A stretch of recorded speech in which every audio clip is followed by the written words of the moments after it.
পৃথিবীর ইতিহাসে এমন কিছু প্রাণী ছিল যাদের অস্তিত্ব আজ আমাদের কাছে শুধু কল্পকাহিনীর মতো। কেউ ছিল মহাশক্তিশালী, কেউ বা অদ্ভুত সুন্দর, কিন্তু মানুষের লোভ আর প্রকৃতির পরিবর্তনের কারণে তারা হারিয়ে গেছে চিরতরে। আজকের ভিডিওতে জানবো পৃথিবীর থেকে বিলুপ্ত হওয়া কয়েকটি অবিশ্বাস্য প্রাণীর গল্প।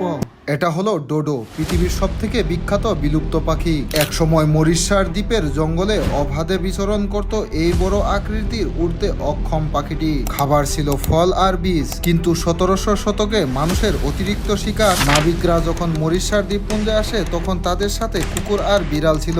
সেই বিড়ালগুলো ডোডো পাখিকে খুব সহজেই শিকার করে খেয়ে নিত। 1681 সালে পৃথিবী চিরতরে হারালো এই অনন্য প্রাণীটাকে।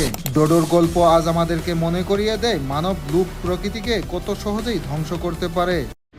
আপনি কি জানেন হাজার হাজার বছর আগে পৃথিবীতে এরকম এক বিশাল প্রাণীর রাজত্ব চলতো যার নাম হলো বুলি ম্যামথ। দেখতে অনেকটা হাতির মতো হলেও তাদের শরীরে ছিল বিশাল নুমে ঢাকা আর বাঁকা বিশাল দাঁত ছিল কয়েক মিটার লম্বা। উত্তর আমেরিকা আর সাইবেরিয়ার বরফ অঞ্চলে বাস করত এরা। কিন্তু জলবায়ুর পরিবর্তন আর মানুষের অতিরিক্ত শিকারের কারণে হাজার হাজার বছর আগে তারা চিরতরে বিলুপ্ত হয়ে যায়। বিজ্ঞানীরা অনেক অনুসন্ধান করার পরে তাদের জমট বাঁধা শরীর সাইবেরিয়ার বরফ থেকে খুঁজে পান। এই দৈত্যকার প্রাণীটাকে আবার ফিরিয়ে আনার জন্য বিজ্ঞানীরা অবিরত চেষ্টা চালিয়েই যাচ্ছে। আপনি কি চান আবার পৃথিবীতে ম্যামথ ফিরে আসুক? তাহলে কমেন্ট করে জানাতে ভুলবেন না।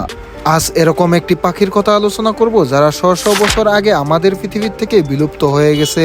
নাম হলো গ্রেট অর্ক। গ্রেট অর্ক ছিল এক প্রজাতির বিশাল সামুদ্রিক পাখি যারা উড়তে পারতো না।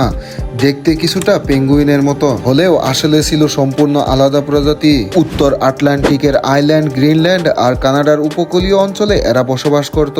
মানুষের কাছে এই পাখির মাংস ছিল সুস্বাদু খাবার, আর এর পালক ব্যবহার হতো বিছানার গদি বানাতে। অতি শিকারের কারণে 1900 শতাব্দীর মধ্যেই শেষ গ্রেট অর্ককে হত্যা করা হয়। এরকম মজার ভিডিও দেখার জন্য চ্যানেলটাকে সাবস্ক্রাইব করবেন।